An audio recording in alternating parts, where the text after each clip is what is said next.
My name's Clayton, and I'm an alcoholic. Um, Step three. It, uh,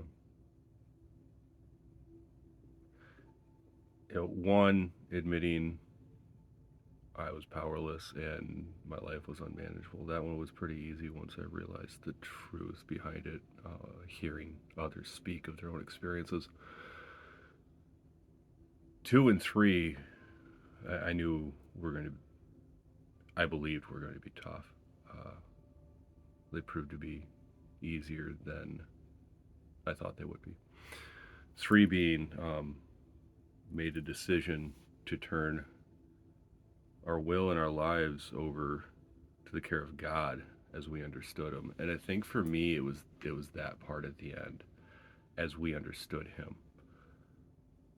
That left me the option to believe whatever I wanted, and it had never been presented to me that way before.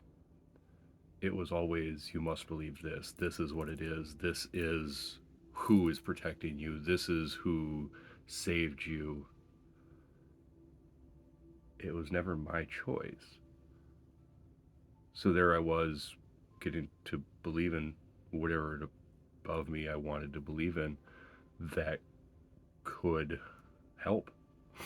Um, and that belief is my own, right? It took roots and it has evolved over time as I've experienced different things. Um, One of the things in the book Alcoholics Anonymous they speak of is a spiritual experiences, spiritual awakenings, and there's an appendix in the back that dives into a little bit, and it tells you it's a radical personality change. And the people that knew me before I started this, they could tell you that that's happened. It took me a long time to realize. I knew I was working on it, but I didn't realize what had been lifted from me by something I couldn't explain. Um, but the freedom to believe as I chose, that allowed my belief in science. That allowed my belief in evolution. It allowed my beliefs in everything that I'd always thought. And I could still believe that there was something more powerful watching over all of it or existing within it all that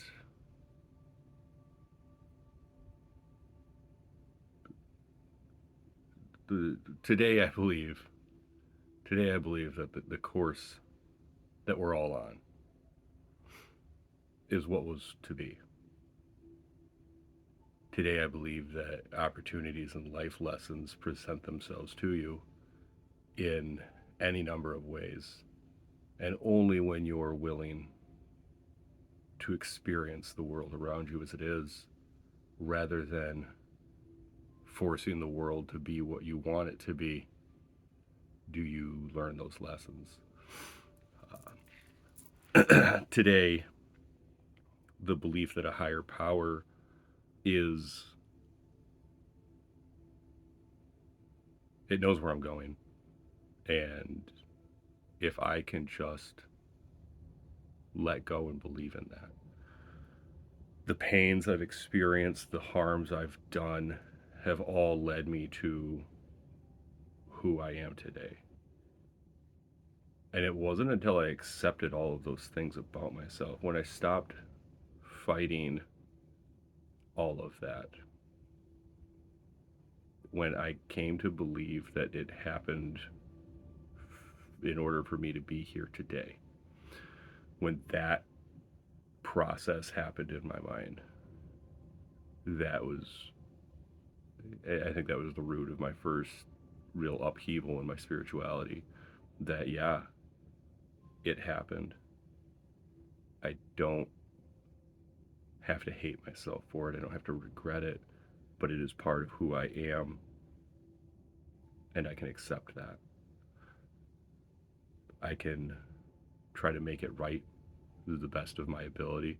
Some people may accept that, some people may not. And that's further steps into the program. But the path, the path is before me. I just have to walk it. I have to listen to what my higher power tells me and do the right things. It's easy to know what the right thing is, but to do it, that's not always the case. Great example. I used to be an absolute slob, trash everywhere. Um, I knew to pick it up, I just didn't. And then it's the little things like that that snowball into bigger things for me. It's if I can get away with not doing one thing, it continues.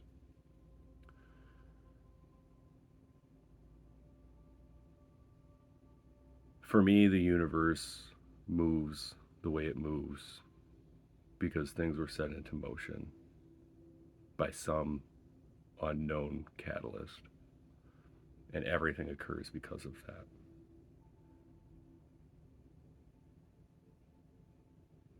Today, I found reasons for me to express myself because I listen to what it is I'm pulled to do.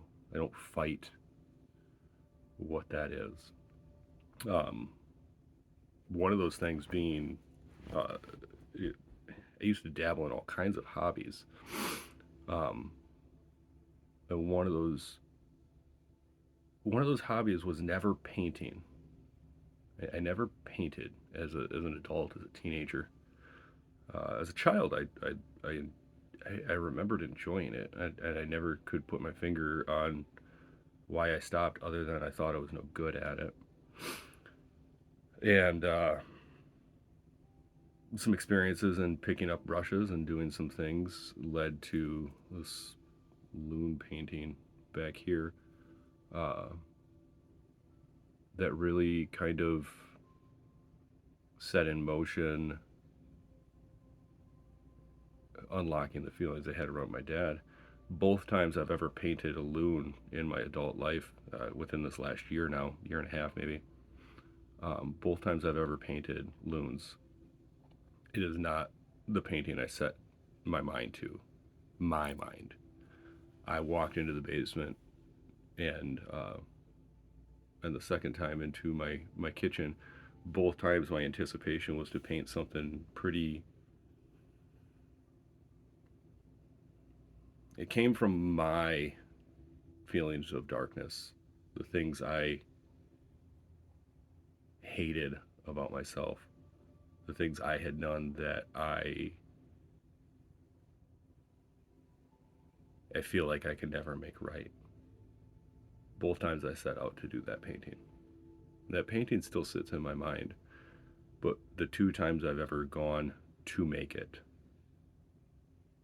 something started screaming at me, paint your loon. Um, and both times I've listened to it, and both times has been shattering to how I felt about my father. With this one here, weird angle. That one there being the piece that put me in a place of so much peace. I forgave all of the harm I had thought he had done, and I began seeing the the good in him. For me, it wasn't. I grew up, and I always felt like it wasn't. He wasn't there for me. It was there for everybody else. But today, who he was who he was, and I try to live in a life of acceptance of who somebody is. Meet them where they're at. Uh, who he was is who he was. And if I can love and accept him for that, then you know, all of the good can be seen that way. The negative, I did plenty of that kind of shit myself. All I could do was hope for forgiveness. And why wouldn't I afford him that if that's what I hope for someday? Um, 3 was the first one that scared me. 2 and 3, really. But 1, one scared me was easy. 2 and 3 were the ones I wasn't sure I was ever going to. I wasn't sure I was going to find something when I first started this journey. But in the literature, it tells you, you show up and you're willing, and that's the key that unlocks it all. And that key was placed in the lock. It was a matter of opening the door and seeing and hearing what was on the other side. Today, most of the time, I feel I can do that. And for me, it's the being able to stop the wild spirals my mind used to take. The things I used to let myself believe or convince myself of or fantasize about. Um, Today, my higher power stops me having those moments. Today, it gives me the nudge to do the right thing.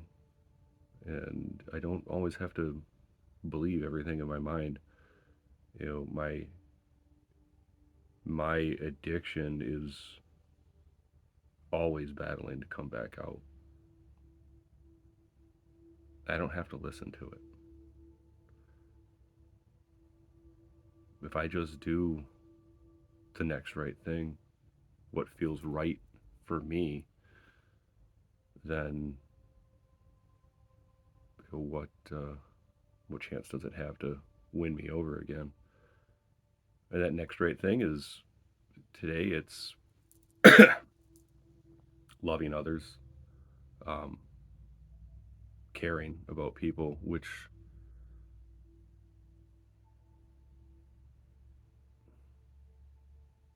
my capacity to do today is beyond anything it's ever been in the past. And that because I've that's because I've reached a point of seeking an unconditional love from a higher power to accept me as I am in order to accept myself as I am. Why wouldn't I want to give that to anybody around me? So that's the effort today. Those are the things that feel right. And things outside of that I start to recognize as old patterns, old habits that can lead me into a path of just not a place I want to be ever again in my lifetime. I don't I don't want my kids to grow up seeing me continue as I was. You know, I'm fortunate enough that I'm making this change while they're still quite young, and I have as much time as I could ask for to be a better father for them by turning my life over, listening to what it is I'm being guided to, and sharing my experience with anybody I can in hopes that that love I try to exude, um, maybe it brings something to others that can benefit their lives. Thanks for listening.